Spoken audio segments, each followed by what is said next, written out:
Good evening, Vancouver. Welcome back to Canucks After Dark. It is Monday, March 31st. And if the goal was meaningful games in March a few years ago, we got that. But last year, the goal was meaningful games in April and May, and that seems more and more unlikely. As always, joined by my co-host, Canuck Clay. How are we feeling this week? Well, aside from the fact that I ran up from my parking garage at my office, as you can tell, I'm not in my home studio. I'm doing okay. Not a surprise where the Canucks are. I would have liked to be in the fight a little bit longer, as you kind of hinted at the start of the show. But I think we've tried to be pretty fair and balanced about this was going to be a tough go this season, and with every other team winning except us, it's going to be that much harder. So, although we're not mathematically eliminated, I think we have to be realistic and see it for what it is. But other than that, I'm doing well. Thank you for asking. Excellent. Yeah, the Canucks just sort of spinning their wheels once again, right? We sort of said like they had an opportunity to win a few games before they got to the real hard part, which they are, about to get, which they got a piece of with the Jets, and they really have two more games until they get to the quote unquote hard part. But in that time, St. Louis has not lost. They've won 9 in a row. Minnesota has hung on. They got a point tonight. And over the last week, the Canucks went 1-1-1. The week before that, the Canucks went 1-1-1. So they, over their last 6 games, the Canucks won, was it 2 of them? Does that sound right? Yeah, just 2 games. Yeah, over the last 6. And that's what's put them in the spot that they're in. If they were able to win a couple more, maybe they're just a few points back, even just a few points back of Edmonton if they had gotten a couple of wins there. But the way it stands, they are 6 points back of St. Louis, who has that last wild card spot with a game in hand. But St. Louis doesn't look like they're losing much anytime soon. And the Canucks are now a point behind the Calgary Flames, who also have a game in hand. So the odds just, it's the most uphill of uphill battles. You need one of Minnesota or St. Louis to absolutely collapse, and you need to do better than the Flames. And it's just too many things that need to go right, and it's seeming quite unlikely. Yeah, and despite these this bleak outlook, people in the chat, very nice tonight. They must be very happy to see us. They're complimenting us on our shirt colors. They're complimenting us on our looks. Well, at least you have a nice camera. I got my ghetto work camera. But regardless, it's funny how we kind of explained how the Canucks have gone 2-2-2 on that 6-game road trip. And you can slice it. You could say, wow, the Canucks got points in 4 out of 6 games. Wow, they only lost twice in regulation. But the bottom line is they needed 8, 9, 10 points of those 6 games, not 6, because that's the exact equivalent of a hockey 500, and the Canucks cannot go hockey 500. Pointing back to 3 weeks ago, we were saying they have to have weeks of 2-0-1 or 3-1, and they simply haven't been doing that. No, yeah, they needed the Bruce Boudreau win 2 of every 3 games, essentially, right? And that didn't come. We looked at this last stretch, right, of the Rangers, the Devils, the Islanders, and the Blue Jackets. It was like, well, you got to win, 3 and then lose the other one in overtime, and really, they won 2, lost 1 in a shootout, and then lost 1 outright, right? That 2 points would have been nice over the Rangers, for example, that game that they deserved to win, but they didn't get to go their way, right? The game against the Jets, even yesterday, right, where they played okay. They weren't, dominated by any means. I mean, Forbert got walked at the end there, and that didn't look great. But yeah, overall, like the team's been playing okay. It's just, they haven't been getting the results they needed, and they have also needed results on the out-of-town scoreboard, and everything's been going wrong on that side. Parker, that's such a good point. Like, it's not you are smart. That's not the most brilliant point ever, but it's so right on in the fact that in these 6 games, you could have argued we should have never lost at St. Louis. We certainly shouldn't have lost the Rangers, and we certainly shouldn't have lost Columbus, right? So, but that's just 3 games. We just picked 3 out of our last 6 games. That's a microcosm. We shouldn't have lost that first game of the season when we were up 4-1 against the Calgary Flames at home. And there's that Seattle game, remember, over Christmas time where we gave up 3 goals in 5 minutes. So it's sad, but it's true. You can pick probably 8 to 10 games this year where they donked off points. And guess what? We're behind in the playoff race by 6 to 8 points. See what I mean? And Yeah. I get every team can say that. So it's not, I'm not trying to paint a false narrative, but when you follow the team as closely as we do, and you can remember these games and these trips and falls, it's really tough. Yeah, I mean, you look at last year, right? The record leading after 2 periods was phenomenal, and this year it hasn't been, right? The blown leads have been constant, right? Columbus, that game was 3-0 in the first, and I didn't feel comfortable for a second. Really? Seriously? Not real. I was like, oh, this is doing great, but like, let's get through 2 periods. And then the first time that cannon goes off, you're starting to think, okay, well, are the wheels going to stay on the bus here? And they didn't. And that was, we'll talk about it a little bit, but that was a game that the Canucks should have ran away with. The Canucks of last year run away with that game, and that game ends 5-2, and there's no issue. But allowing a team like Columbus back in to score 6. This team hasn't scored 6 goals a lot this year. I don't think the Columbus Blue Jackets.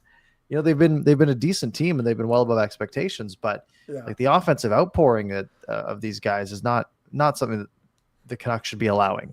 Yeah, you got Elvis Merzlikins pretending he's like the best goalie in the world at the end of the game. After allowing 6. Yeah, it's crazy. But he won, so he's allowed to do that. I was watching the first one. I was like, what are we doing? You let 6 goals in, but he let in less than the other side, and that's what counts. True. Oh, that one was frustrating. Well, I know we're gonna go through yesterday's game. I didn't watch. I was actually watching Tina Turner musical downtown, which is probably more entertaining. But I heard it's not like the Canucks played poorly, but they were playing against the best team in the league at the end of a 6-game road trip. Like, what else? What else do you expect? Schedule loss, right? Like, that's one of those. That's like the fact the Canucks beat the Jets 2 weeks ago or whenever that was. About 2 weeks ago. That's great, right? You split those two, and we would have taken that all day. But yeah, that was one that was going to be ambitious. But it's also like the Jets didn't need that game. Right, the Canucks needed that game. Sure, the Jets want to win the President's Trophy, and that's all well and good. But the Canucks needed that game, and they just didn't have it. Too bad the Jets didn't dress their AHL affiliate team. Would have been nice. So 3 games that we can run back through, and then we do have 3 to preview this week, of which the Canucks will need to win all 3. We're at the point now where. 8 games left. Our previous assumption was that 92 is the playoff bar. I don't think 92 is the playoff bar anymore. Looking at the way the standings are, it's probably closer to 94, maybe 95. Yep. And if the playoff bar is 95, the Canucks need 14 points in 8 games. And the math on that is you get 1 loss. So we just need the Canucks to go 7-1. The only problem with that is they do have games against Vegas and Dallas and Colorado all in a row, which is going to make that pretty tough, especially with Vegas being in the second of a back-to-back.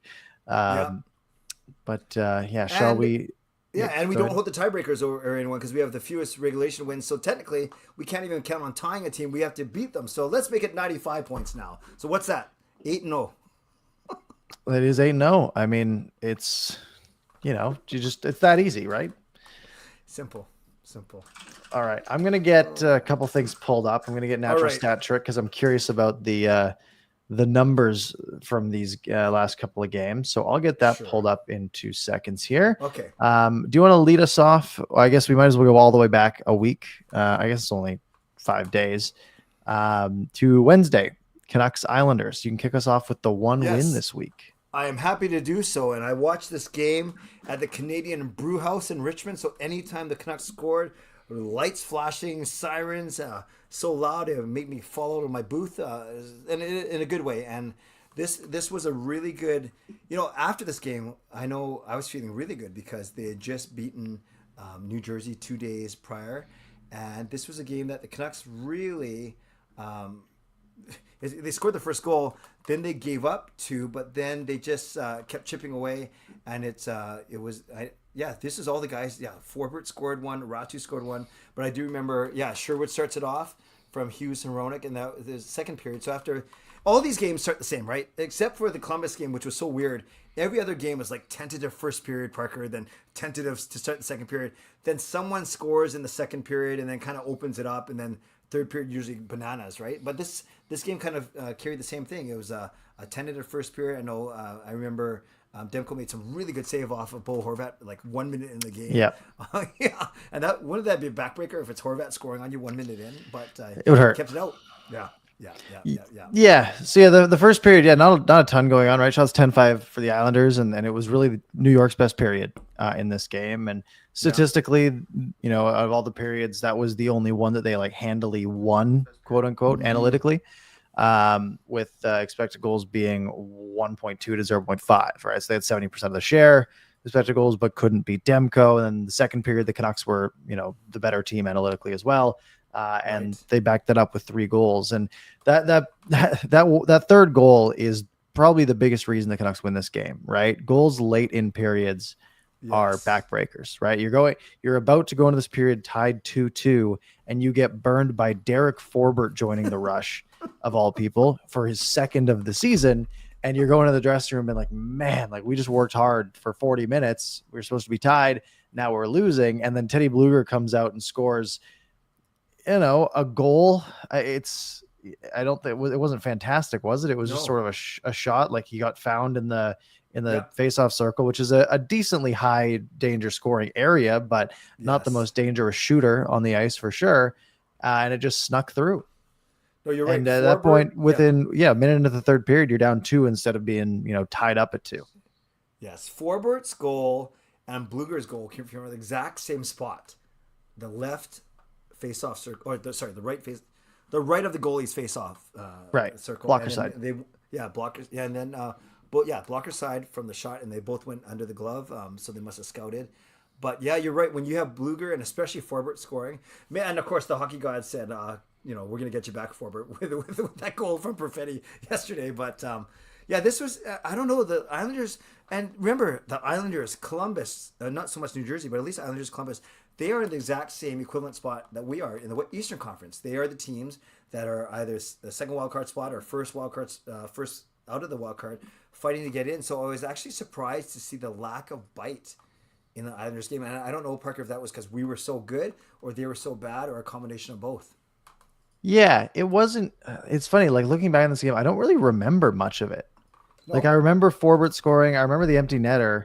But like the rest of this game, like it doesn't ring much of a bell because I don't think it was all that interesting, frankly. No, it wasn't.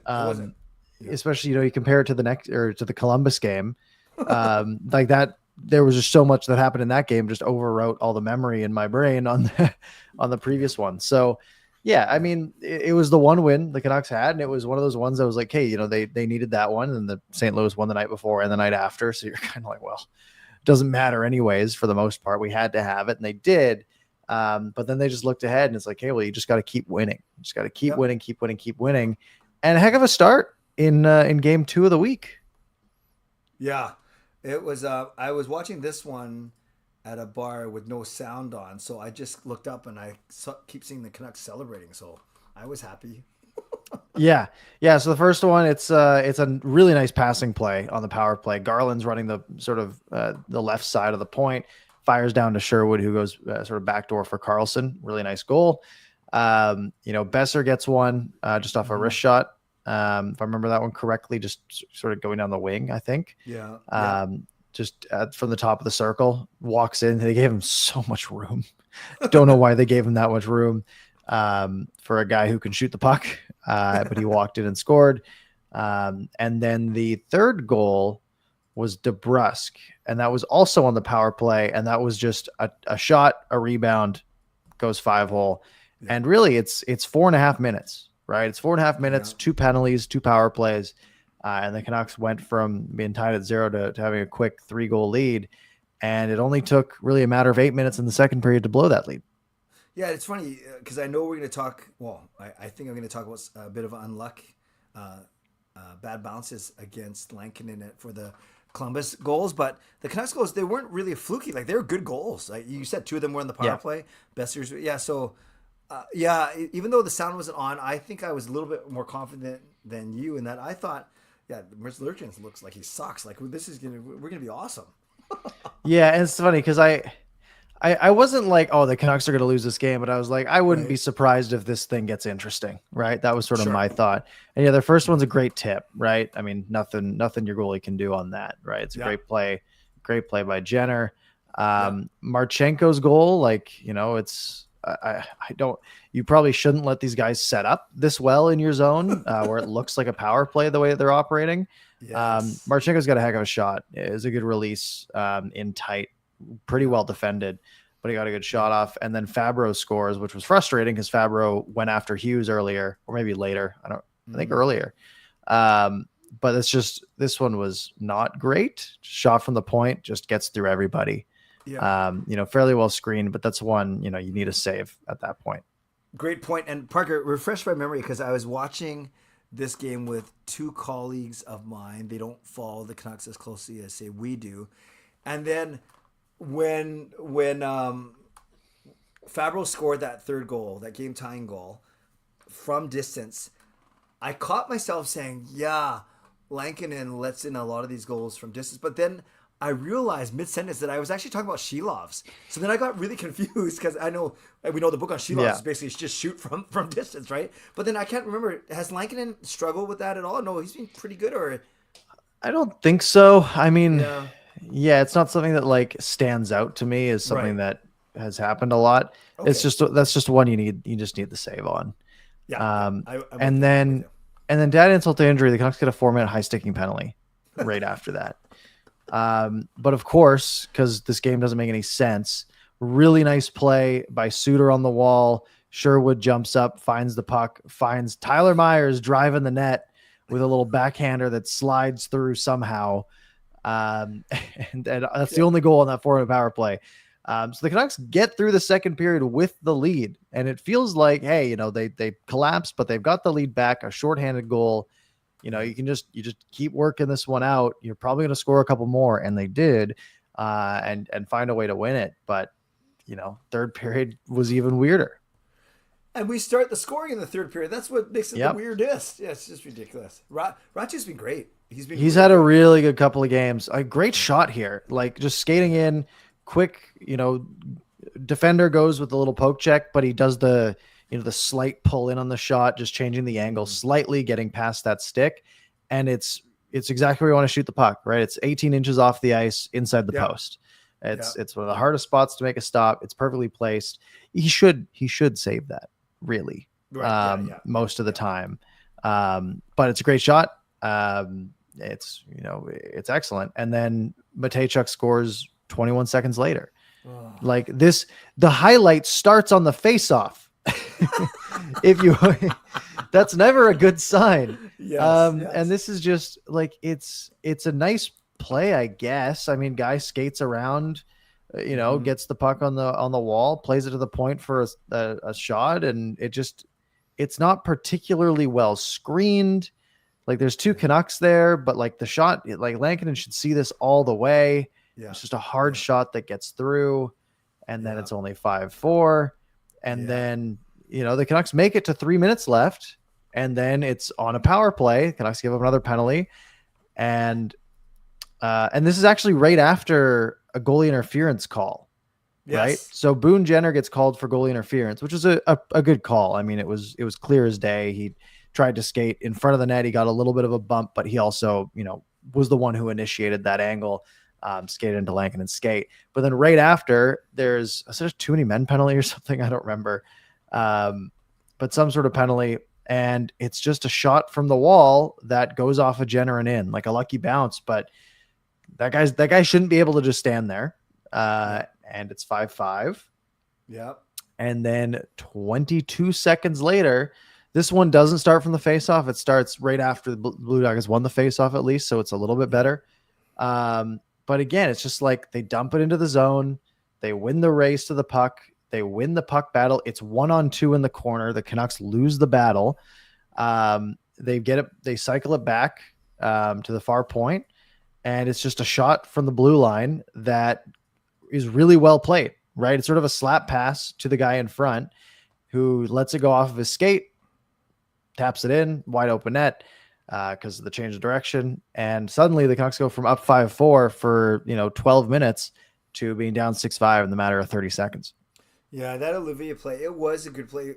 I don't know if Fabro tried to put it in his skates on purpose, but to have the skill to get it to a stick while out muscling Quinn Hughes, and I get it, Quinn Hughes not the smallest guy, and I like to see a more of a fight from Hughes there whether you poke it away or whatever. But it looked like Olivier just did whatever he wanted to do. He was on that play to get that shot off. Yeah, it's too bad. It's too bad. Yeah, and there was the thought on challenging I think the Jenner goal, because he sort of got a piece of Lankinen again, which they didn't go with. Honestly, I kind of wanted a challenge there because I thought there was something there, but I get why you don't at that point. You just won one. They might be a little hesitant to do it again if it's borderline. And then somehow 23 seconds later, it's Ratu again. And this is a great play by Sherwood. He gets tripped, delayed penalty, gets up, finds the puck, plays it to Joshua. And just what a good move here, because he's on the backhand. He's got nothing, right? He can throw it on the backhand and try to pick the little square next to the goalie's head, or he can cycle it back to the point, which is what Forbert wants, right? He's sort of like, signaling to play the puck backwards off the wall. But instead he just drives lower, gets the passing lane, and finds Ratu back door. Such a good play. Just like what a mess this game is. Total dog's breakfast with all the goals in the third period. And then so I don't know if you were like a momentum guy. Oh, we scored the last goal of regulation, we're gonna win in overtime, or we're gonna win this game. But and the Canucks were the better team in overtime. Like pretty handily. 3 high danger chances in overtime per natural stat trick.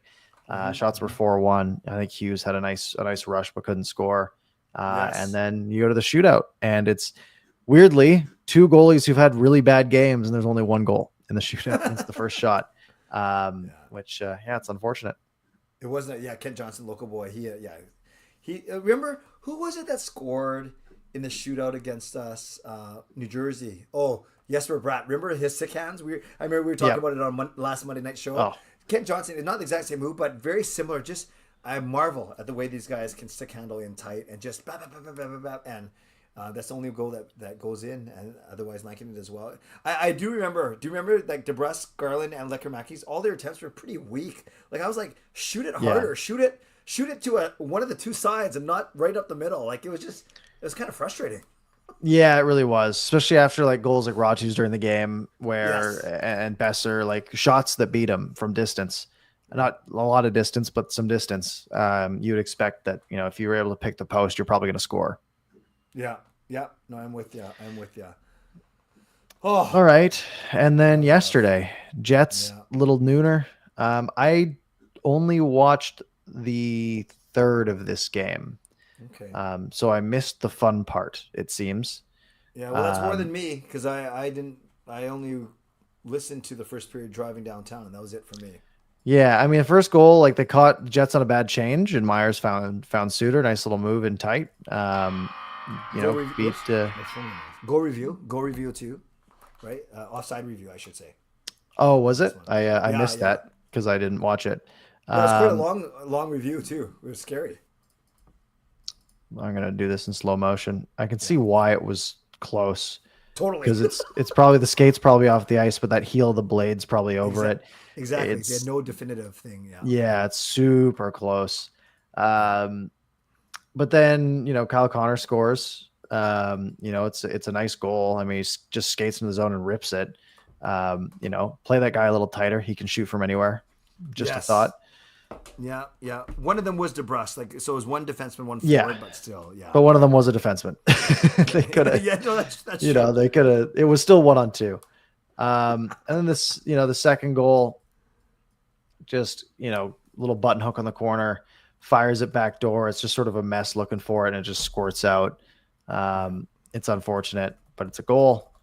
And then they score again, that Perfetti dagger, right? It's a 2-1 game. Canucks are coming on a little bit, putting some good pressure on. And then it's Perfetti on Forbert 1-on-1, and he just toe dragged through the legs of Forbert. Derek Forbert, you have one job here, and it is to never care where the puck is. Who cares? Why is your stick towards the puck? Why are you lunging towards the puck? You just put your hand on Perfetti's chest. He's quick. He made a really nice shift to the right. Like he probably moved 8 feet to the right on that stride. But your job is to, just get in his way, tackle him if you have to. But he just got burned. He went for the puck, missed it, Man gets through. I mean, beautiful goal, falling down, goes upstairs. Hands are excellent, but you just got to take the man there. Have you ever been walked like that playing hockey? Oh yeah. Yeah. And you know what you do the next shift?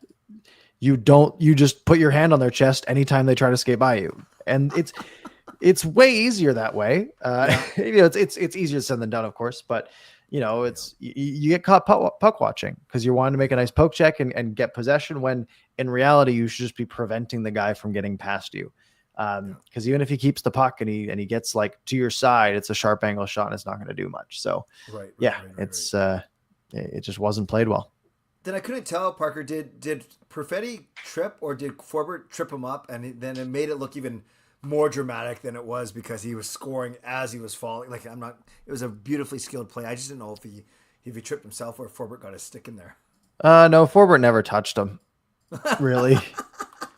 The fall was a good half second after he was touched. I think he literally like toe picked a little bit. Right, he was leaning way over his skates on that shot. And then the Canucks just couldn't do anything after that. They pulled the goalie with like 5 minutes left, something like that. Couldn't get it going. So Parker, you know what's interesting? Maybe it's because I didn't watch this game, or maybe because I think you and I are of the same mind here. We just knew just how daunting the odds were. So I didn't make excuses on my show last night, but what I was saying was factor all three things. Best team in the league, last scheduled loss, like you said, last game of a 6-game road trip. And don't forget, we're missing 3 of our top 9 forwards too. So I don't know what Winnipeg's health was. So again, no excuses, but you add that up and then the injuries kind of go with you. We're playing against top teams. So it's not like it's going to get any easier. That's why, and some people were actually, telling me, the king of positivity, that I was being too negative last night, but I was just trying to be as realistic. I'm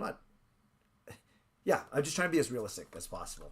Yeah, like if you look at any of the things that needs to happen in a vacuum, you can look at it and be like, oh, that's possible, right? Yeah. The thing is, you need like 4 of those things to happen, right? If we do the simple math that we did last time, right, which is just you look simple at the team, you look at the team that's in 8th, which is St. Louis, and you figure out what pace their points are. So 87 points over 75 games times 82 total is 95.1. There you go. And they have the tiebreaker over us. So the Canucks need, in theory, at least 95 points, which is the absolute maximum they are able to get right now. So if the Blues play at the level that they have averaged all season, and keep in mind they're very hot right now, and the Minnesota Wild play at the level that they've averaged all season, which isn't that unlikely, the Canucks would need to win every single game from here on out and might still not make it. Now, if one of Minnesota or St. Louis absolutely collapses, then sure, you only have to beat out the Flames and make up the 7 or 6 points that you're already behind. Right? So you need to win like 4 games more than the Blues the rest of the way, and the Blues only have 7 games left. So they would need to win like 2 games, and you have to win out. It's just super unlikely. Money Puck has it at 8%. Going into today, it was like 9.5, but the Wild got a point, which was enough to increase their odds a good bit. The Flames won. So even if you look at the Wild or St. Louis dropping out and they're both at like 88% to make it in, you still have to beat Calgary. And it's just way too, there's again, it's an 8% chance. So it's 1 in 12, right? Yeah. And the odds of that are very, very low. Parker, I remember 3 weeks ago, the two of us doing a show, and we were looking down at the St. Louis Blues. We were looking down at Calgary, down at Utah, and saying, no problem. Not no problem, but the Canucks are in the driver's seat here. They just got to not muck up. And then they lose to St. Louis, right at the start, and that really propelled St. Louis to their current win streak. Yeah, St. Louis just went crazy. That's the real thing, right?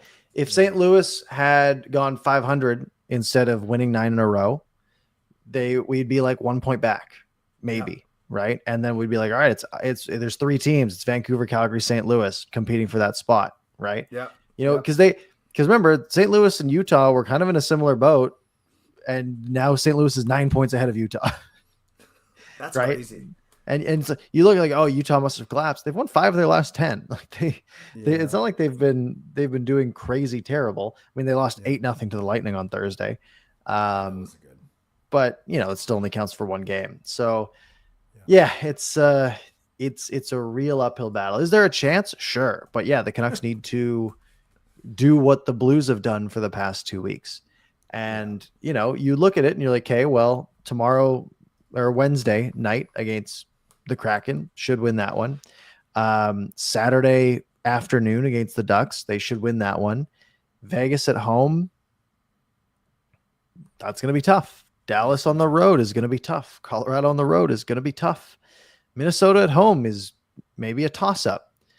San Jose at home, you should win. Vegas at home is going to be tough, right? So, you really see where that 8% comes from, because if you have 3 games, you have 3 games left that you should win and 5 that are at best toss-ups, and realistically they're not. So if you would, let's say you guaranteed those 3 wins and then you need 4 of the other 5 to go your way, you really get to, the math really comes down to about 10% of that happening. Winning 4 to 5 games in a coin flip, getting 4 to 5 coin flips to go your way, that's, the odds of that aren't great. Yeah, well said. And forget about when we play these teams and if it's at home or away. You broke it down so well. There's 3 teams that we should beat: Seattle, San Jose, and Anaheim. And then the other 5 games are against teams that are going to be very tough. 2 Vegas, 1 Colorado, 1 Dallas, 1 Minnesota. Even when we wanted the Canucks to go, I remember I was talking like things like 6-2-2, right? Or 7-3, not 8-0. Yeah. Yeah, it's a different level. Oh, I remember us so hyped when we beat Calgary in what was then 3 weeks ago, the biggest game of the year. And then we rattle off 2 of the next 3, right? Yeah. After we won Chicago, we lost to Utah, which we shouldn't have. And then we won Winnipeg. And then we're like, okay, 6-game road trip. You said to me for 2 straight weeks, the Canucks need to be at a playoff spot or within a point or 2 after that 6-game road trip. And look, we're 6 points out. Yeah. Yeah, that was the bar. And that game against Calgary, right? It was because we thought it was going to be us and Calgary competing for that wild card spot. Exactly. And if that was the case, hey, we're still in it. But right now we're competing for 9th, and that's not going to cut it. Yeah. Going into the road trip, we said they needed to be at the playoff bar, and then after the road trip they needed to be at the playoff bar, because we knew those last, really, once you got to that Jets game, it was the gauntlet, right? You had 2 fairly easy games, and then 5 of your last 6 are really tough. So if you're not on the playoff bar when that happens, your odds get really, really tight. Yeah. Sarah says, all we need to do is pull St. Louis and win 8 in a row.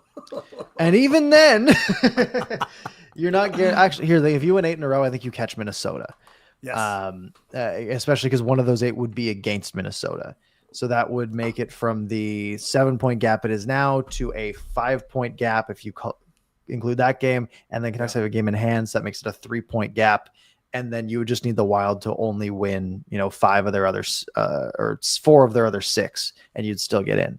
So yeah, you go 8-0, and then you probably, unless the Wild win 5 of their 6, you probably get in. Okay. Yeah, you're right. 8-0 gets us to 97, and then the Wild then would have to get only 8 points in their 6. Sorry, there's 7 remaining, 1 against us. Yeah, that's a good point. Easy. Okay, that's my new target then. Forget about St. Louis. It's just 8 in a row. A nice easy target. which could fall apart on Wednesday night against Seattle. Yeah, I know. All right, great. Amazing. Yeah, where do we go from there, right? That's the bar. We've already sort of talked about the next 3 games before our next show. So just scanning the chat as you and I have been commiserating about how the Canucks suddenly fell from the second wildcard team to 8 points out or 6 points out. A lot of talk about Rick Tocchet, Parker. Does he want to be here? Does he not want to be here? Did the Canucks lowball him? Is he holding out for money? Who's got the option? What's going to happen? What do you think is going to happen? I think he probably sticks around. Yeah, Realistically, with a fat I new know offer, it's right? Yeah, yeah. Well, theoretically, it's he's rejected the offer in theory that was put in front of him, and it would need to be a big offer to get him to stay. right. Um, I'm still so torn because it's a style that worked so well last year, and it's a style that didn't really work this year. And so I don't know what to think, right? I look at, and it's like, man, if a guy like Jim Montgomery became available, I would want to jump on that. But like St. Louis did, and look what happened. They won 9 in a row and are going to make the playoffs. And they're going to be the hottest team in hockey going into the playoffs. And they're going to, they're probably going to end up in wild card 1 instead of wild card 2 and get, Vegas instead of Winnipeg. Good for them. But yeah, I still don't know where I am on Rick Tocchet. Look, if you have to pay a lot of money to keep him around, that's not my money. It's not salary cap money, so I don't really care. That's my philosophy is if you have, if you're worth billions of dollars and you want your team to win, you do what, you're constrained on player salaries, but you're not constrained elsewhere. So you can get, how do you get your edges? That's how you get your edges. But it's something that, they have to be willing to do, and not making the playoffs this year might make that a little trickier on them. Mm-hmm. Mm-hmm. And just to finish that thought about Tocchet too. By the way, a couple people mentioning the microphone. Yeah, I'm not in my typical setup, so hopefully I'll speak a bit closer to this. Although it means me getting closer to the camera, so you choose your poison. The I don't even know, Parker, if Tocchet. He doesn't seem to me the type that's going to give up on something. Right. But why stress yourself out if you're not having fun? And when he was very good at his TNT job, people really liked him. I don't worry about him bolting to Philly because that place could be even worse than us. I don't know, but I like him. I know a lot of people get frustrated. Why doesn't he call a timeout? Why does he do this? Why? But I just think that it's also a bad look, right? You get rid of him, then it's 4 coaches in 4 years. But maybe that's not the reason why you keep him, I guess. But yeah, it is tough. I mean, he said he didn't want to talk about any negotiations during the season, but yeah, we're kind of close to the season being over. And yeah, the quote is it's going to be a bigger number than they've paid a coach in quite some time. And I hear that, and you think like AV, right? Like that's how far back you'd have to go. And I don't know what he made, but it's going to be a ton of money. And yeah, if he doesn't want to do it though, because he can get that money elsewhere. Yeah, I can totally see that. And it's a weird spot to be in where we don't really have any information. We hear talk a good bit, but yeah, does he if he wants to stay, I'm sure they'll make it work. If he doesn't want to stay, then they won't. yeah. I remember telling you, Parker, I was such a jerk when we had Boudreaux, and and he was kind of being put through the ringer, not through the media, but by our own management. And Yeah. I kind of automatically put a wall up. I don't know why. Who cares what I think? But I was like, oh yeah, Tocchet's gonna be no good. He had sucky teams, and I mean, he was no good in Arizona. Blah blah blah. Then you realize pull back, look under the hood, and it's because he had young players. He was forced to task with a rebuild. Blah blah blah. So, and then he comes here and he impresses the heck out of me in last year when everything went right. So, I don't know. I still think. To me, Hughes loves him, right? We've heard that Hughes loves him. Obviously, Petey doesn't, but that's who do you care about more right now, right? So, is it another way to keep Hughes happy is to keep Tocchet here again? I don't know what weighs what trumps what when it comes to negotiating and what the biggest factors are. I just think it just is a bad look, the instability, but. Maybe that's the way it is around here. I don't know. Yeah, but also the mind that does the look really matter?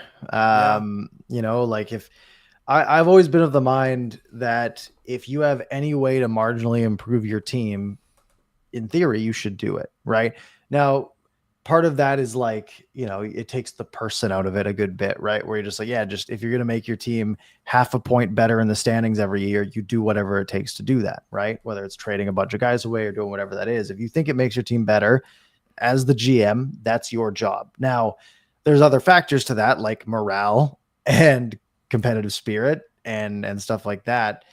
So to me, if they're going to go into the off season and do these negotiations and maybe, who knows, maybe there's some weird coach firings that come up in, week one or like in the off season that they want to jump on, like that Jim Montgomery one being such a wacky one that St. Louis has capitalized on. If something like that were to come up, then, maybe they could do something like that. But the odds of that seem pretty low, unless you want to go outside of the carousel, right? At that point, you then go to, you start looking at other markets. You start looking at a guy like Manny Malhotra, who has clearly been sort of getting groomed to be an NHL coach at some point, right? He went through the AHL assistant job. He's got the AHL head job now in Abbotsford.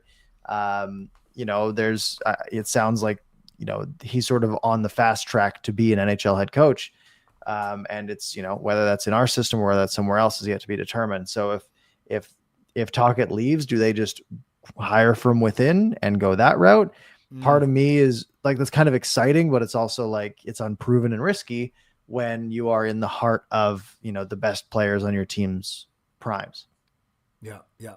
By the way, I'm glad you mentioned Malhotra, because it's not lost on me, you, or many Canucks fans that their most recent lineup, they have 5 Abbotsford guys, and they're all holding their own in DPD, Carlson, Oman, Ratu, and I'm missing one.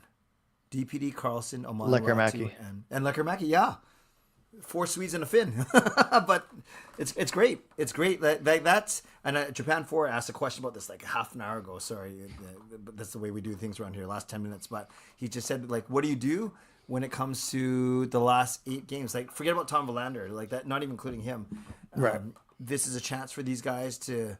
Some of them, it's not really earning new contracts, but it's really they're already starting their audition for playing time for next year, I think. Yeah, for sure, right? Like, you look down the middle, right, where you have Pettersson 1, and then you have a bit of a hole at 2, right? And you could you could look at it and be like, look, we're gonna go Hedel 2, Ratu 3, and that's you're probably doing okay. It's not fantastic. If you can go find a free agent center or something to fill that gap, and you have Hedel 3, Ratu 4, suddenly I'm starting to like the way it looks. I'm just kidding. Right. Well, I mean, Pusu is a number 1 center, though. We can't, you can't be limiting him like that. Yeah, that 2C, it's such a hard role to fill, right? Not that we've had trouble in the past with it. We had 3 of them really at one point. But yeah, if Hedel's healthy, and then you go, then yeah, in theory, you keep Ratu around, or, but then guys like Lekkerimäki, where he's a guy you want on power play 1, but he hasn't been getting any ice time, frankly, right? He's been, I think Tocchet said 3 games ago, we got to find a way to get him ice time, and then he was the lowest on the team the next 3 games, which, I mean, it's tough, right? But it's also like, hey, these are teams that are must win, or games that are must win, and his development comes second to that when it's in these moments. So, and then guys like Elias Pettersson, who's been very good, not necessarily very good, but like filling in just fine, right? And could project as maybe a second pair guy if everything goes right. And even like Linus Karlsson has had some moments too, right? So I think the Abbey guys have been good. And, maybe there's some more help coming from there, but, the problem is a lot of that help's going to be depth, cheap depth for the most part, but they're not going to be the difference makers. So that's why I just go give Mitch Marner $15 million, and then we're good to go. Yeah, exactly. Great segue into what I was going to ask you about. So we presume Demko at 5, Lankin at 4.5. That's set. Hughes, Hronek, Myers, Marcus Pettersson, and then cheap contracts for DPD, Mancini, and Verlander. So there's good use of money, efficient contracts on our D, and they're good, right? They're not perfect, but they're good. So I'm saying blow all your money, all your free agent money on forwards. If one of them is a 2C, great. If you find a 1 or 2 tops, maybe another top 6 winger, great. I think, isn't that what we got to do with our money this offseason? I mean, could you imagine how much fun it would be, like Pettersson and Marner playing together with like DeBrusque? Like that'd be a great time. It would cost you everything. But it would be so much fun. Yeah, I think that's sort of where the Canucks are, right? Like they've got really a couple more years of cap certainty, right? Until Yeah. that Hughes contract comes up, and you can be certain that that's going to, just throw out 10 million on whatever he's making now and call it a day, right? Um, but yeah, like this just go for it at this point. Yeah. I don't care if you sign some contracts that look really bad 6 years from now because I don't want to miss the playoffs again next year. I'm tired of it. So I got so whether that's related to your comment about making the playoffs.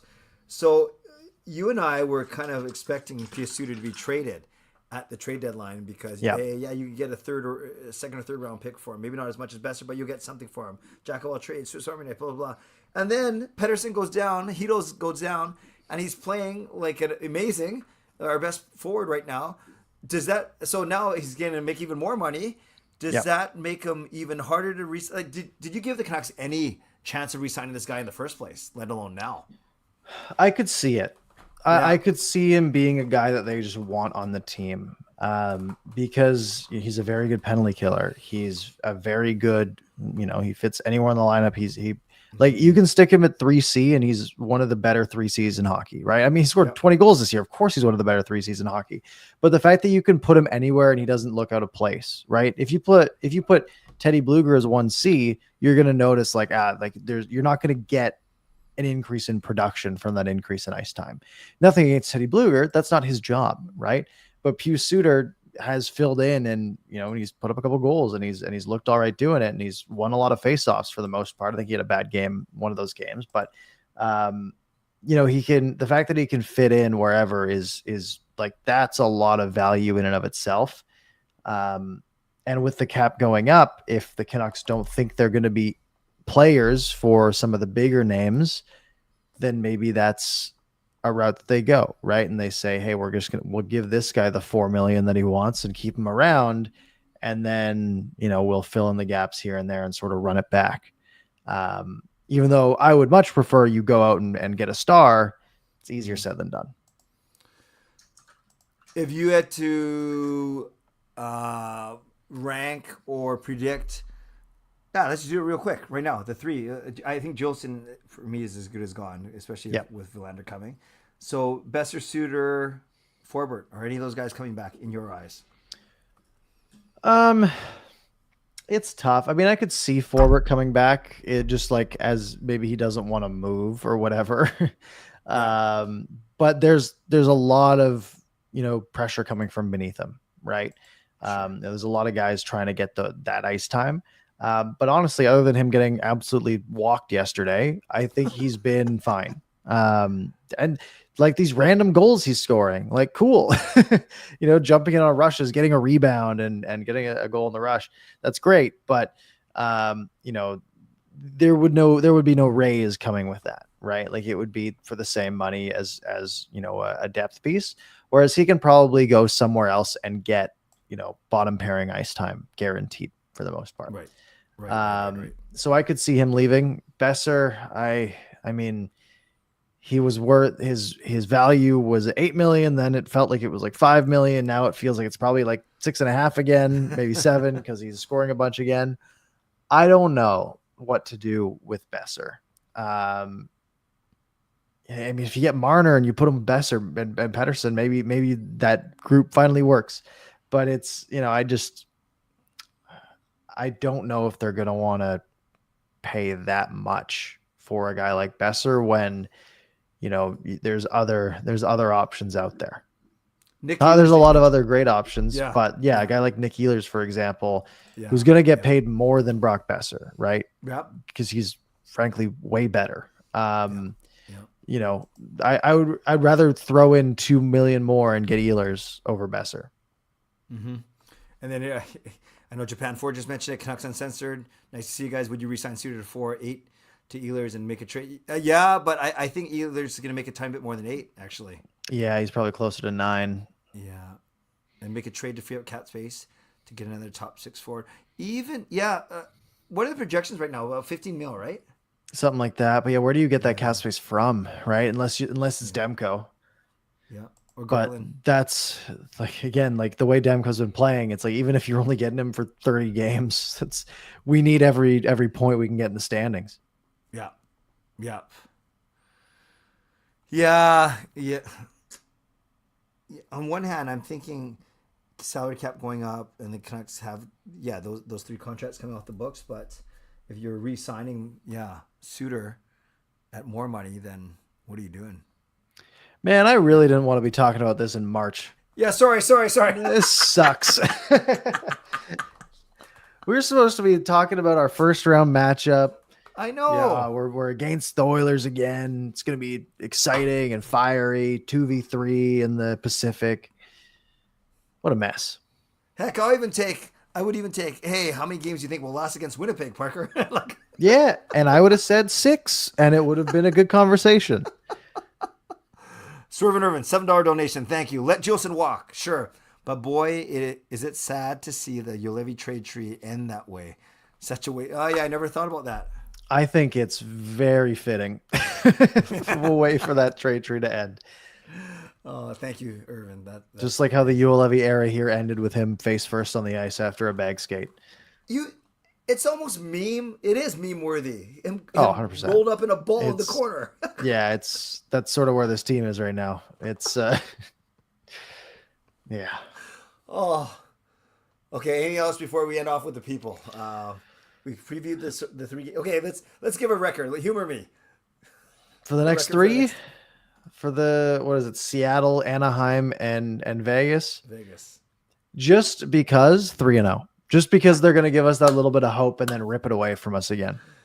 Yeah, I'll go 2-1. And watch, St. Louis is going to lose the next 3, and then they're going to still make it. Yeah, okay.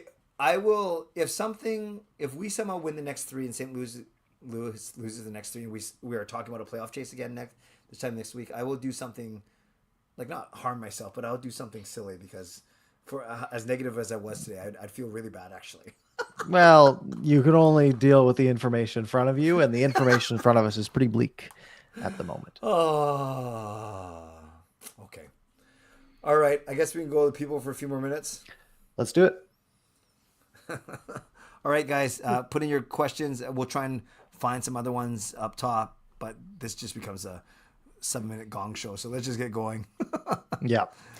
I'm going to scroll up a little bit and see if see if there's anything we missed. Me too. Oh, but aren't going to miss anything new. No, I got 2 chats. Okay, I'll look down. You look up. Justin's bringing up offer sheets because Holloway turned out really well. Yeah, St. Louis made some good moves on the offer sheet fronts. I don't know good offer sheet candidates, but I bet I can. NHL. What do we got? Top 12 RFAs of 2025. Luke Hughes. Obviously Evan Bouchard, but he's going to get paid, a stupid amount of money, like $9 million or something. Luke Hughes obviously is not going anywhere. He'll get $9 million a year, or he'll get a bridge. But he's not going anywhere. Noah Dobson's an option, but again, he's just because, like, the Islanders don't have any cap space. I feel like they keep paying everyone, which to me is like, okay, well, they'll find a way to pay him, but also like, what about everyone else? But he'll probably get paid and stick around. Gabe Velarde is on this list. Ooh, I like him. Yeah. But is he gonna, again, they'll probably sign him. Like, who else we got? Matthew Nyes, who doesn't excite me too much. Yeah, Justin just brought up Nyes, Robertson, and Voronkov. I don't know. Yeah. Voronkov? Yeah. Yeah, you've got Condre Miller. Maybe they've paid too much into the Millers with JT, so maybe they got to get rid of Condre Miller. I've always liked Condre Miller. He's still only 25. It's crazy. Because I feel like we've been talking about trying to get this guy for 5 years. But he'll probably get $6 million a year or something like that. And we're already paying our defense so much, right? Look at this one, Parker. Back-to-back Mason McTavish is in the chat. Interesting. Yeah, and I've got a little young players. Yeah, what has he done lately though? He's got 45 points this year, 20 goals. He's a center. I mean, that does fill your 2C hole pretty well. Yep. Right. That's sort of textbook, and he's only, he'll be 22 for the first half of next year. And so he could really develop into, a high end 2C. But that's probably going to be a good chunk of money, right? I mean, Troy Terry got $49 million a couple of years ago, right? People are saying, sort of comparable might be something like Quentin Byfield, 5 years at 625. An offer sheet at that range, that doesn't get you to 4 firsts yet, but I think that's 2 firsts, a second and a third, maybe. So that's a lot to give up. Although this team doesn't really care about draft picks, so maybe they could go that route, and maybe 2 firsts is worth it for a guy who's going to be your 2C forever. Right. But it's going to be pricey. And then Jack Molly says, forget about Luke Hughes, go Jack Hughes. Although he's been injured 2 years in a row for 20 plus, I wonder if he could be tradable for a monster package. How far would you go? You'd have to trade Quinn Hughes to get Jack Hughes. and then we're talking about how do we get Quinn Hughes to get the brothers together? Offer sheet Connor Bedard. Yeah, I mean, he's not going anywhere. Yeah.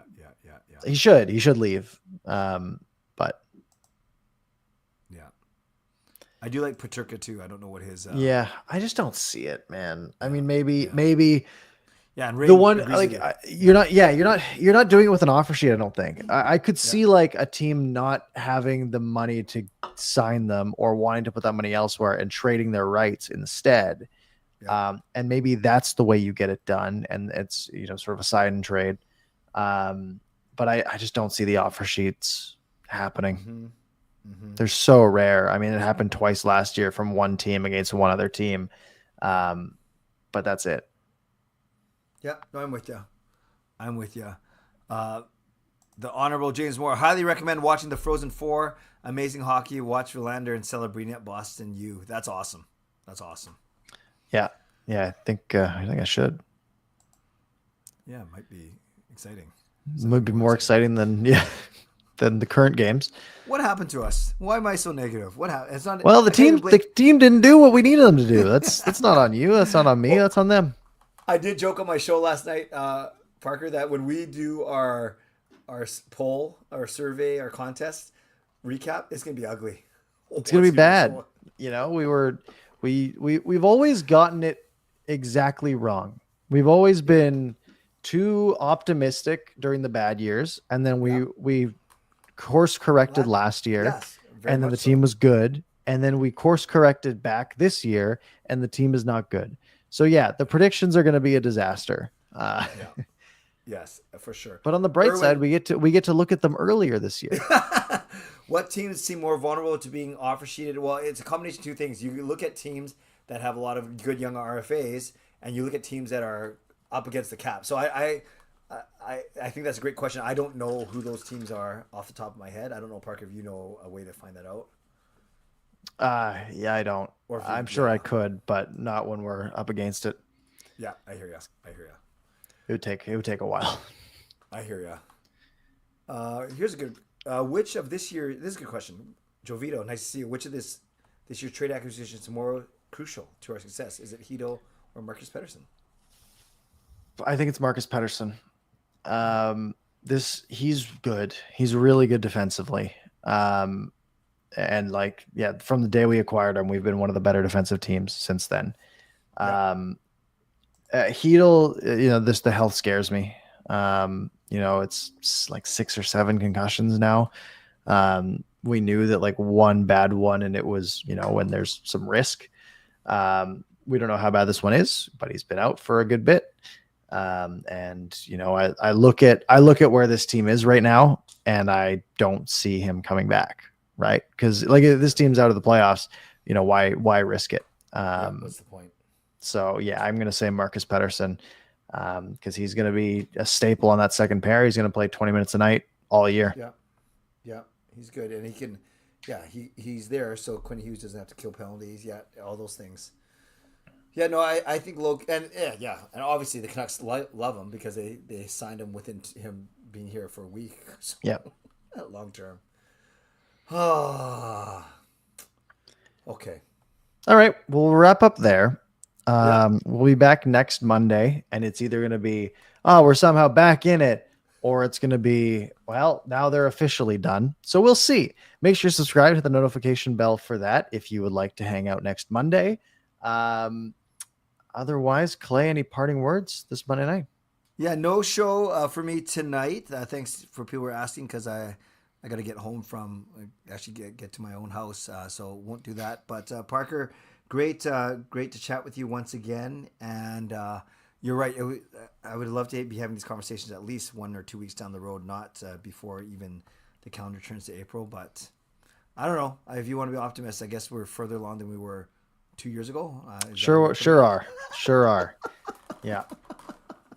Well, all right. It's we'll see what happens. Still a shot. 8%. 8%. It's not over. 1 in 12. Folks, if you missed a part of the show, you can rewind back to the beginning here on YouTube. You can find it on your favorite podcast platform in a few minutes. Make sure to subscribe, do all that good stuff. Otherwise, Monday next week, same time, same place. We'll see you there.